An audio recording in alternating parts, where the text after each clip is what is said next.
Some sacrifice more than others. Last year, more than 2 million athletes suited up to play football, 70,000 of which were NCAA players. About 4,000 concussions were reported last year among NCAA athletes. The NFL reported 156. While that number is low, the damage being done is catastrophic. Park Tudor lineman Logan Lowry knows firsthand how life-changing head injuries can be. I actually still, to this day, don't remember exactly what happened, but I remember it was near the end of the second half, and I don't remember the play, but I was completely dizzy. And then when my O-line coach, he asked me if I was okay. I was like, no, I'm not. So he just pulled me out of the game. That's really all I remember from it. Orlando Lowry, Logan's coach, and also his father, has been on all sides of the situation. There was always that concern about risk of them getting injured. But as a football player yourself, you know that you can't think about it, because when you start thinking about it, that's when you do get injured, because you play tentatively. And so I didn't want to project any fears onto them. And so when I watched, I was on the edge of my seat, and I was nervous every time. And when one would go down, I was very concerned. Logan's season ended after his second concussion, but his problems were just beginning. Yeah, it was killing me. Like, everything was spinning. I hadn't felt anything like it before. I could barely sleep at night. Didn't get almost any sleep. I just wanted to sit in the dark, basically. But Lowry's troubles went beyond the discomfort he was physically feeling. I actually missed the first semester of school. They wouldn't count it for me. Logan's troubles went outside of the classroom and into his social life. I didn't really go out, couldn't really look at my phone either. Kept bothering me. So it was weird not being able to talk to any of my friends. Months later, Logan gets headaches every once in a while, but things are beginning to click. It was really tough. It's still tough for me right now, but I'm starting to get a hang of it. Concussion awareness did not happen overnight. It took many years for the game of football to realize what it is doing to its athletes. It was normal. I know that sounds odd, but it was just part of the game. If I didn't have a headache to start the season, then I wasn't hitting hard enough. You know, something was wrong. The players were not the only ones unaware of the severity of concussions. Dr. Henry Foyer is the concussion specialist for the Colts. In his 43-year career, only in the past half-decade has there been an emphasis on head injuries amongst team medical personnel. There were no sports medicine physicians when I started. There were team doctors. They could be anybody. But even more importantly is that, again, nobody thought a concussion was a big deal. We didn't know about CTE. So it's like, okay, and you know, go back in the game, or you know, you look good enough to play. We didn't know. Huge. So that in itself is a big change. And again, really in the last 5 to 10 years, where all this is really happening. So we're talking about years of football. We're really unaware, completely. And it was just another injury. It was like getting a sprain, or your shoulder was out of place and back, and AC separation or something like that. Can you play? Does it hurt you that bad? Put a brace on. You're back in the game. Same mentality. Players would compromise themselves in order to stay on the field. The coaching staffs would tell you, if you have an injury, you need to talk to the trainer. But I think it was kind of an unspoken rule that if you talk to the trainer, then they can take you off the field.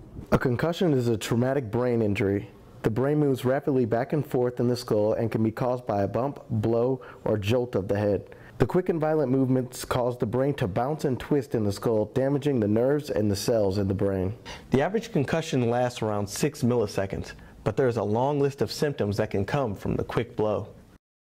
When a concussion happens, the type of symptoms displayed can be key for medical officials when determining where the most damage to the brain has occurred. In downtown Indianapolis at the IU School of Medicine, Neurologist Dr. Brandy Matthews has been studying brains for many years. I think that it sort of depends on what people are experiencing, and that oftentimes the symptoms are not specific, and that's what's made it very challenging to diagnose these post-concussive syndromes, because if someone had a specific change in their vision, you could say, oh, that's because they've injured the back part of their brain.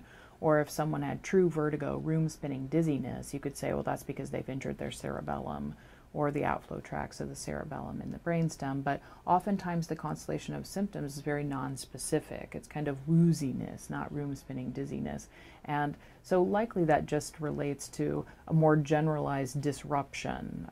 So kind of like if you had a fall and the next day you just feel kind of achy all over in your muscles, you didn't break your wrist or injure your thigh, you just feel kind of achy all over. It's that sort of more generalized problem. In 30 years on the job, head Marion University athletic trainer John Locke says trainers' approach towards head injuries have changed through the years. We know that a second concussion or a second impact scenario is much more, the athlete is much more at risk after their first one. So we want to give them ample time to rest and recover.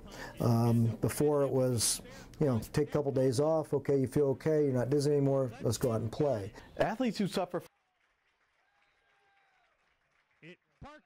It seems as though the brain then is less likely to fully recover the more you accumulate concussions. And what we're learning now is that you're accumulating neuropathology probably with each of those concussions that we can see on specific type, using new imaging tools to see that even though on a CT scan there may not be an area of bleeding, or on an MRI scan you can't see an area of scarring, if you look deeper at the tissues that are connecting the brain cells, that they are sustaining injury and that likely the effects are cumulative over time. More important than long-term damage, consecutive concussions can become lethal. Yes, I think that there are a few isolated cases of people having 2 concussions in sequence without time to recover, and some of those people have actually died, young, otherwise healthy people, presumably related to a cascade of swelling or edema. Although adults can get concussions, it is the youth who are most at risk. The feeling is that kids, because they're younger, recover from everything. They break their arms, they heal quickly, all the bones, all that stuff. The brain is the exact opposite. The brain is slower, is more affected by concussions in youth, and takes longer to recover. We see a number of concussions in the NFL and in the later college years when the kids are over 20, 21 years of age, where they're better in less than a week. Don't see that, almost don't see that in youth. They take 1 to 3 to 4 weeks to recover. Medical experts are close to solving the puzzle as to why youth brains are more vulnerable. A teenager has the same number of nerve cells in his brain that a 22-year-old has, but there seems to be, we think that there's a protective coating around the nerve cells, around the nerve fibers, that is not totally developed until, we think, 20, 21 years of age, the insulation around the nerves. And that may be why adults get better quicker. With so much to lose, there are many different answers as to when it is safe to begin playing. With my own boys, I didn't let them start until the 5th grade. When they were younger, like the 2nd, 3rd, and 4th grade, I think it's really difficult in that the kids they don't really have full control of their bodies, and there's just a lot of bumping and mashing going on. But it was the 5th grade is when mentally and physically things start to click.